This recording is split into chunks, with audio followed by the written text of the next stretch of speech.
Next is Jared from Perch, and I think we're going to walk over here, right? Is that right? Okay, so we have a mobile camera somewhere.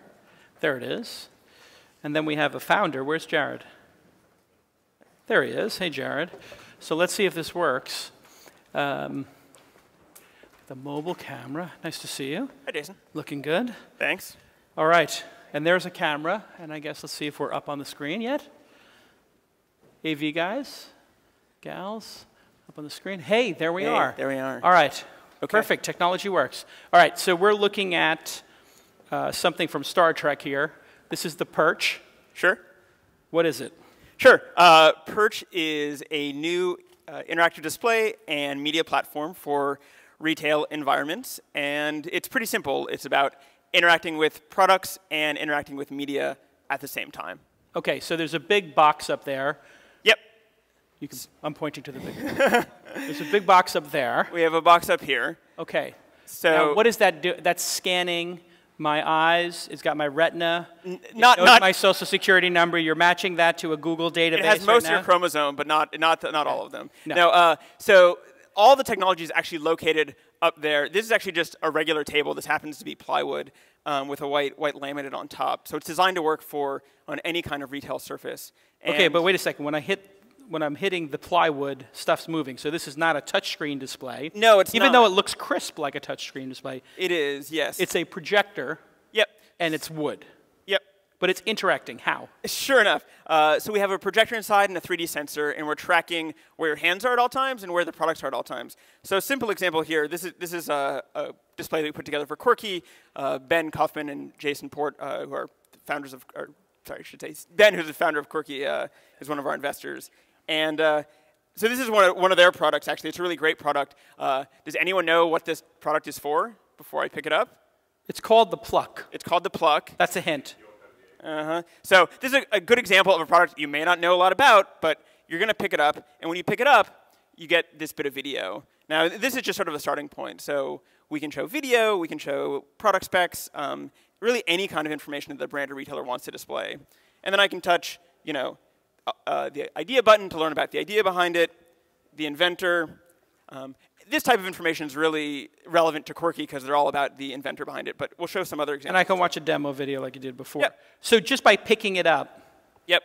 And so this is the same technology like a Kinect, like a Microsoft Kinect? It's a 3D sensor, though it's not actually using the Kinect. Yep. Yeah.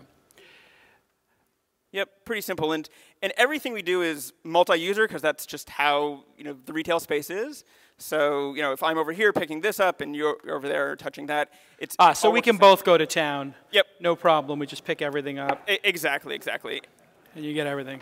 Zoom in on that. Yeah. So that's pretty exciting. Now, what happens if I put things back, like I'm just like a 12-year-old, and I start putting stuff in the wrong place? I didn't tell him I was going to do that. Don't do that. So Perch is really designed around the way that retail environments work, which is that there are products, and those products go in places. So there's it's all about visual merchandising. So, yeah. But shouldn't at some point your sensor be sophisticated enough to know, hey, this is the yoke thing, the Pluck, and this is the bandits. And if I move the bandits and the Pluck, shouldn't it move the thing over? Is that like a 2.0 feature? It's definitely a 2.0 feature. I was just talking to someone from Slice this morning about that. That said, from a design perspective, it really does start to get confusing when products move around. I mean, it's a problem that's inherent in retail in general, which is that there are things moving around all the time. If you have a label or a price tag in front of it, that's not going to move. So it's a problem that retailers are already solving in a way. Yep. So what else can you do with this? Like, it's fantastic. Like, you have this in stores now?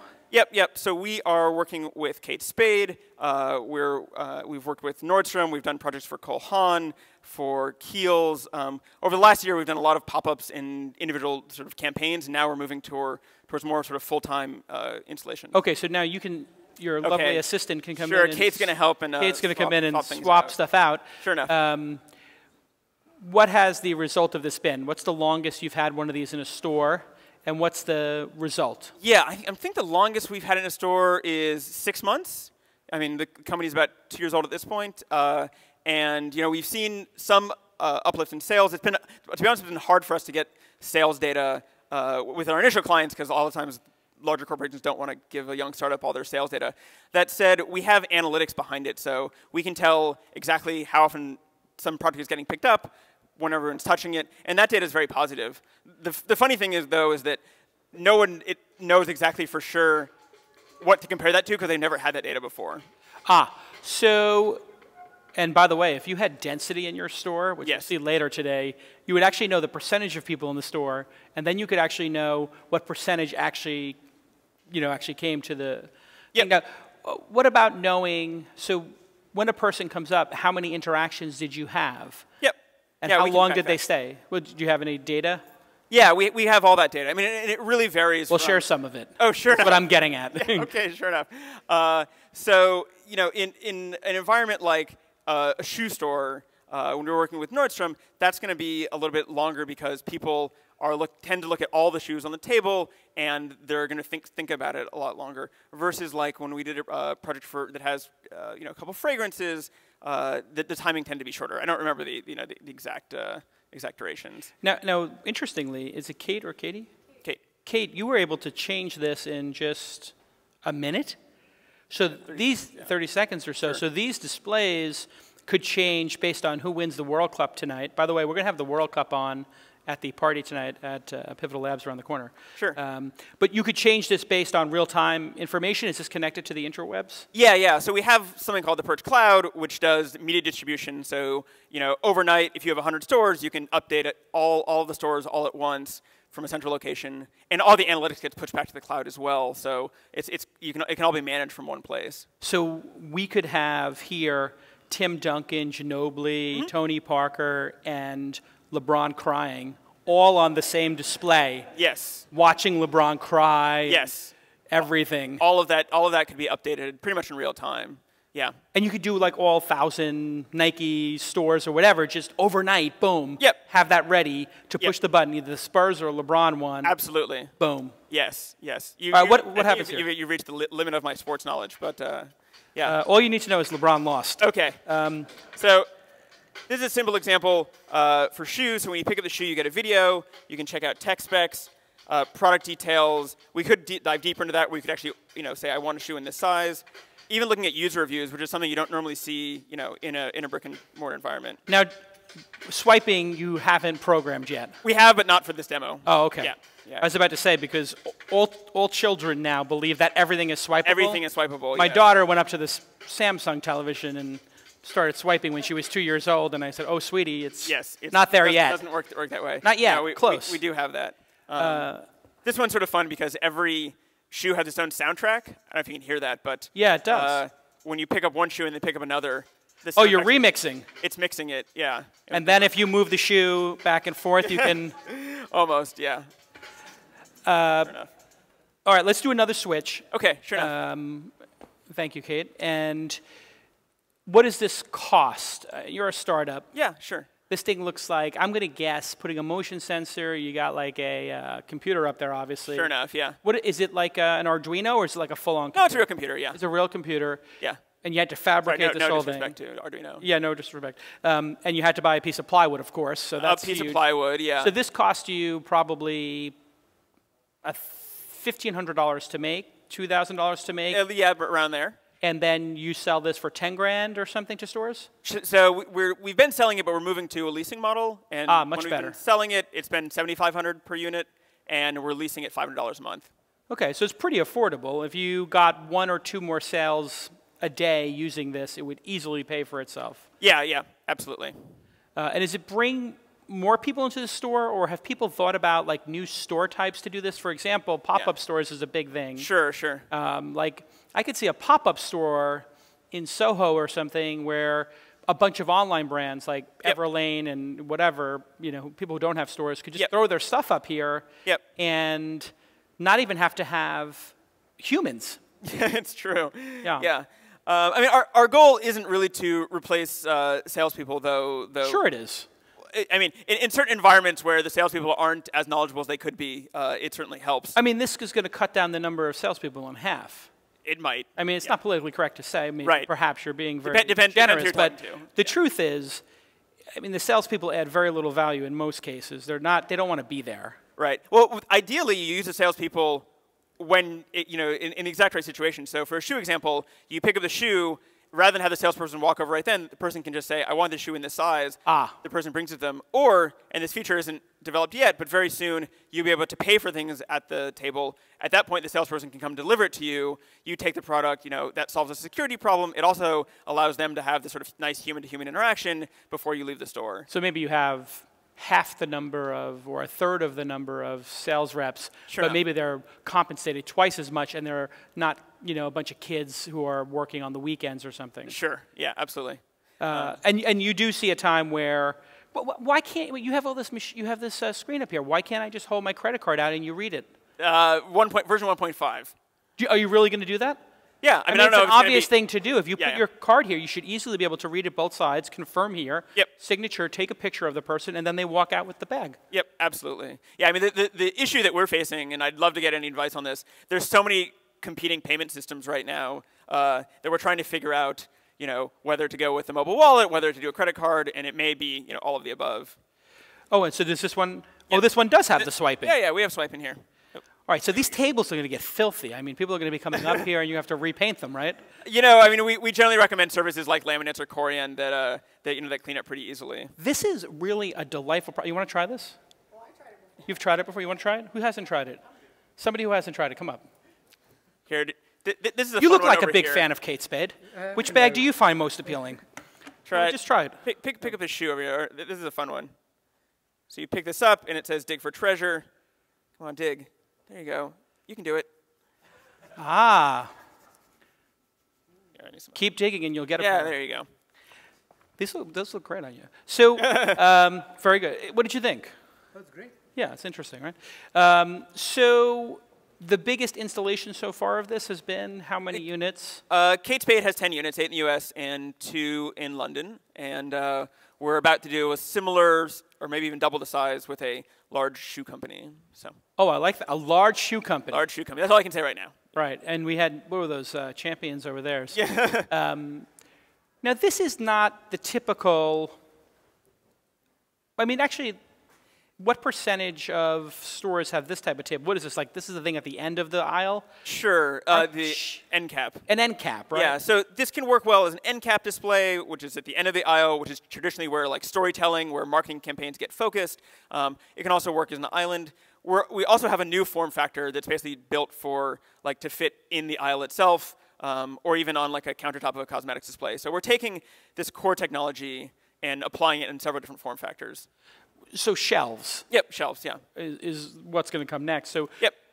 You'll go to, would you see this in a Whole Foods ever for like actual consumer packaged goods? Like, hey, I pull up the kale chips that we saw before and it gives me something? Yeah, absolutely. I mean, I think especially with Whole Foods products, they tend to have a good story behind them. That they might have, nutritional information, all that type of information that those consumers want to know. You pick up the product and then you're learning all about it. And a lot of folks are super active, hyperactive on social media, especially the fashion brands. Yep. Is this Kate Spade's Instagram? This is their Instagram feed. I was about to ask, could you put your Instagram feed in? So yep. If Kate Spade's, this is their Instagram from today.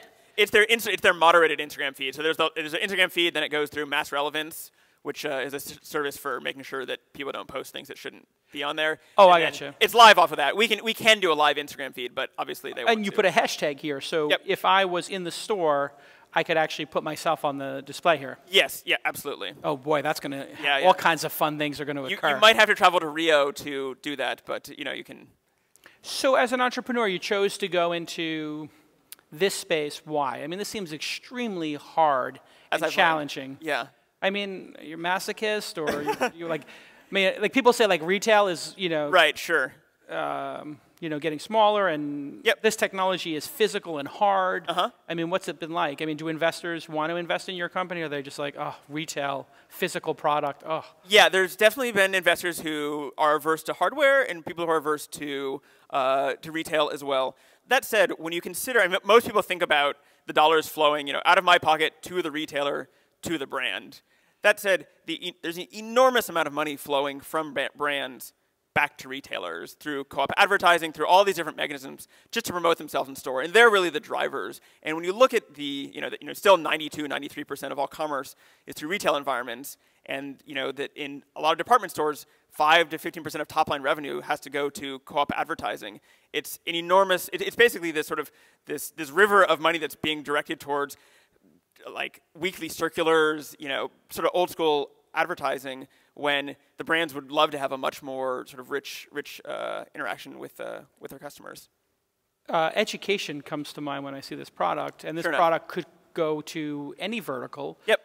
Have you thought about like, hey, maybe I could sell this to schools, and kids could walk up to it and interact with it? I've definitely thought about it, and we did some early demos with it, and I have a passion for educational software, but I think at this point, just from an economics perspective, that would be an even harder sell, to be honest. Yeah. So you don't want to take on two markets that investors hate investing in and that are extremely slow to adopt. Not at the same time. You don't want to add a second one. No. No, I think. How about the government? Yeah, would you like to add them? Sure enough. Can we add? Yes. This would be great for congressmen. I've been thinking for weapons trade. I think that's really where it should go. What'd you do before this, by the way?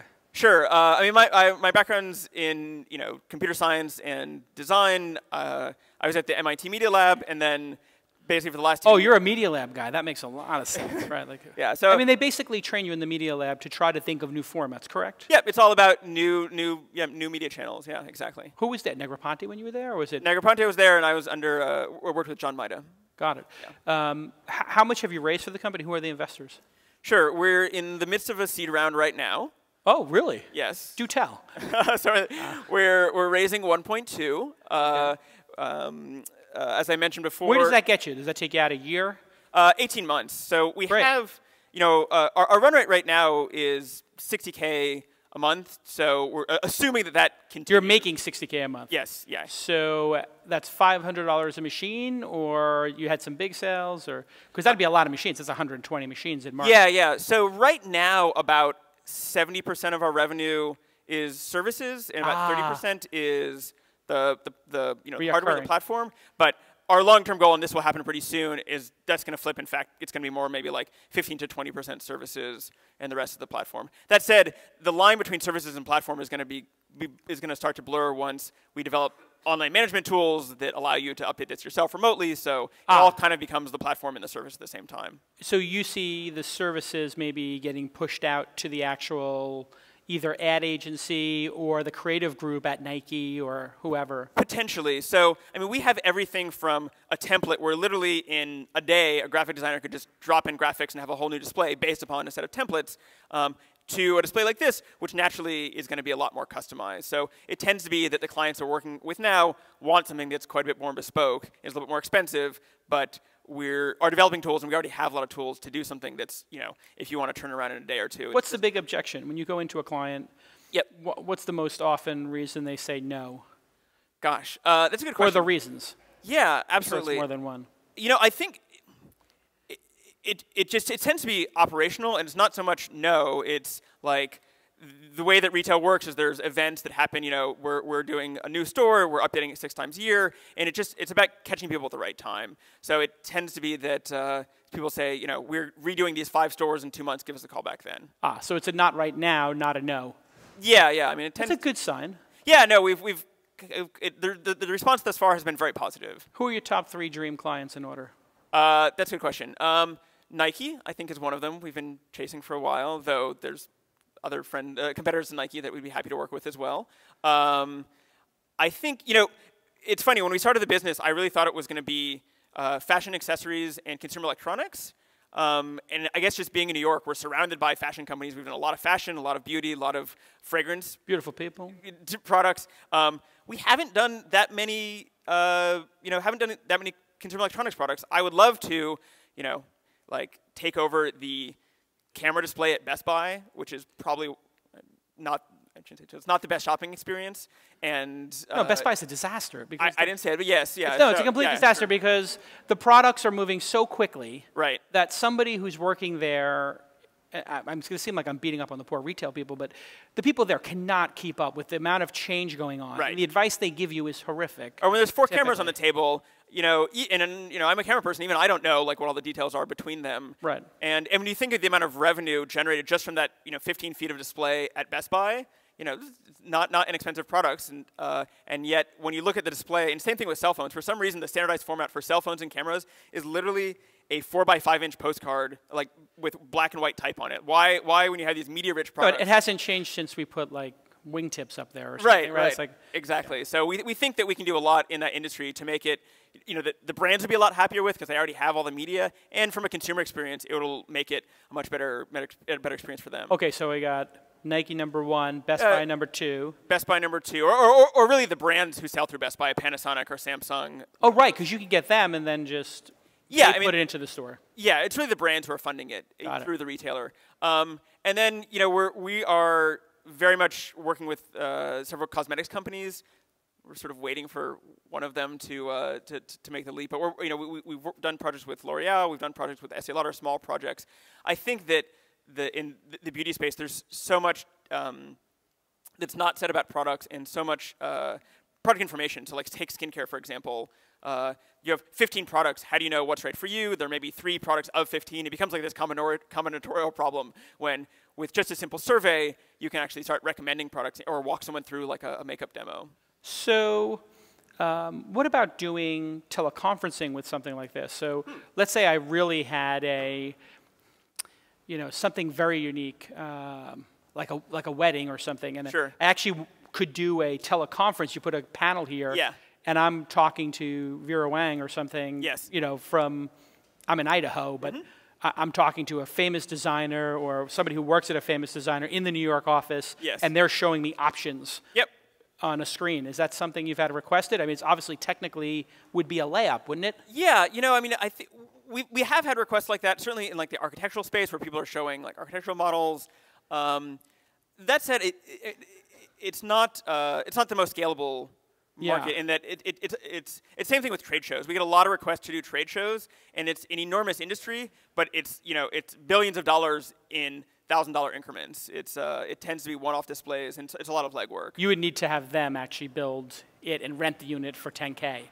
Yeah. I mean, really, the whole idea behind Perch is a media channel. So if you have 100 of them or 1,000 of them, like there's 1,000 Foot Lockers out there, doing a little bit of media development is fine because you're going to distribute it across this, all of these different units.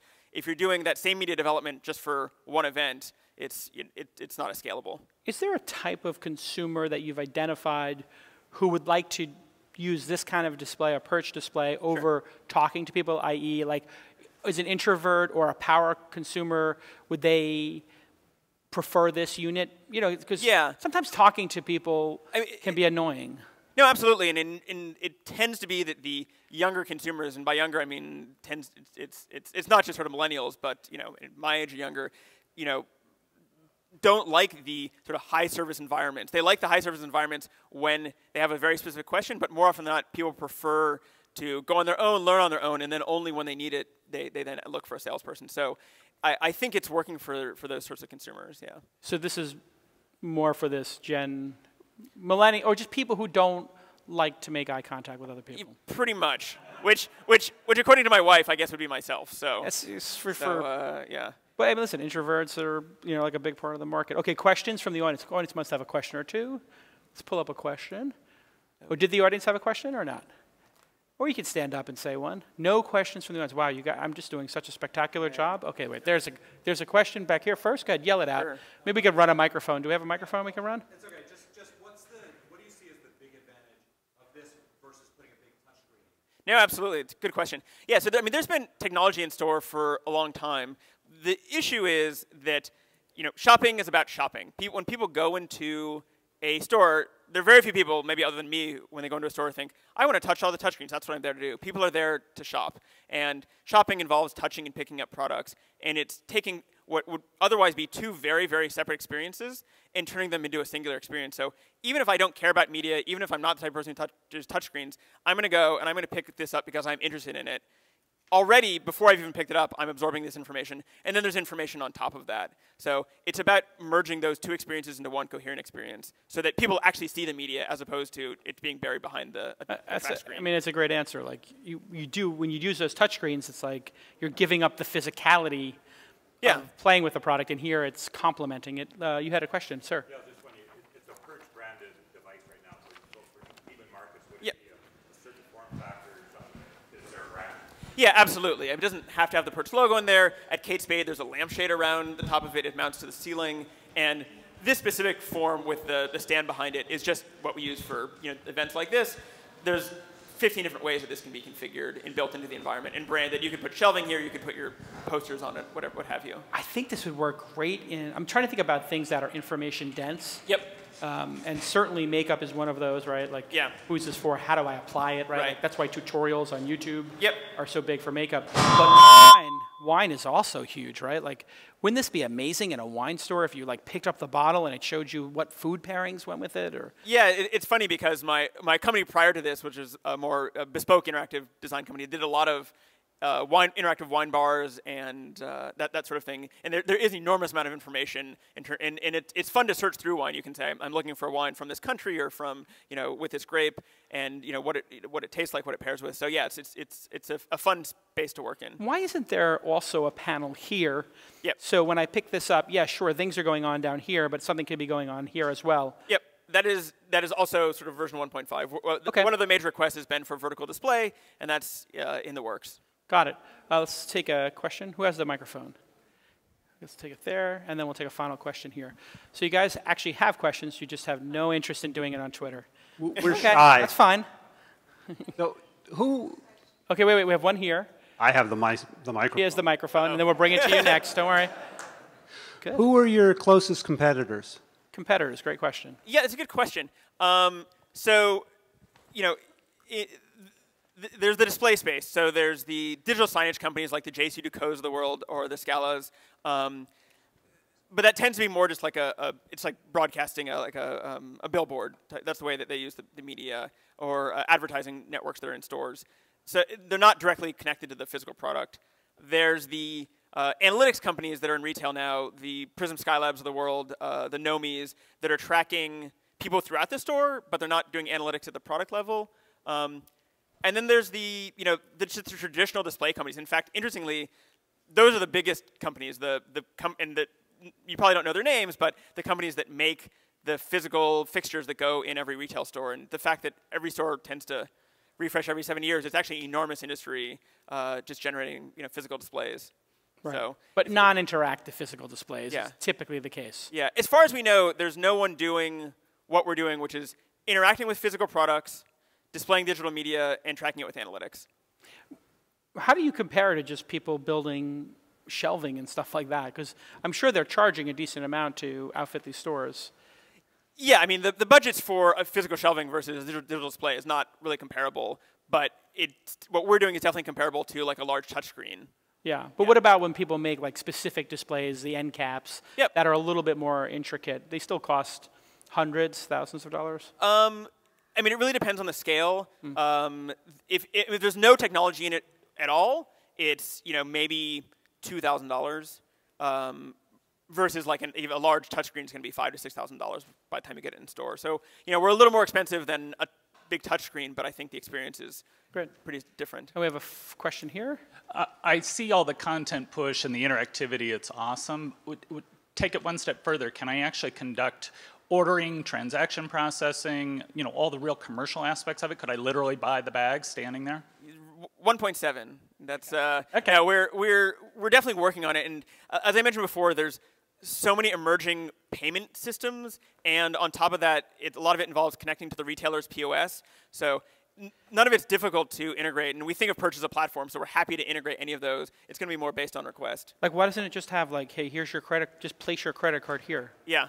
I mean, that's what it should do. I mean, that would be, people would buy shit just to see if that worked. All right, final question. I don't want to, the first row right here. Let's just get that final question in. Yes. Okay. So, Teresa, from Metropolitan Pavilion. Yes. Sure. The kind of thing that we love doing when we have our pop-up stores. Sure. I'm wondering, as a form factor, how large can you physically scale this? Sure enough. We've actually worked with your brother company, Mr. Porter, quite a bit. Yeah. So we can go about 20% larger than this. So this is a 40-inch wide table. We can go up to about 48 inches wide. But we also tile them. So we've done 12-foot bars and things like that where they literally just get tiled in a row. And it would be a seamless experience? If I pick up on tile 1, can it affect tiles 2 and 3? It can. That's more expensive, but yes. Great. So everything can be done for a price. It can be done. Yeah, sure enough. All right, let's hear it for Jared from Perch. Thank you.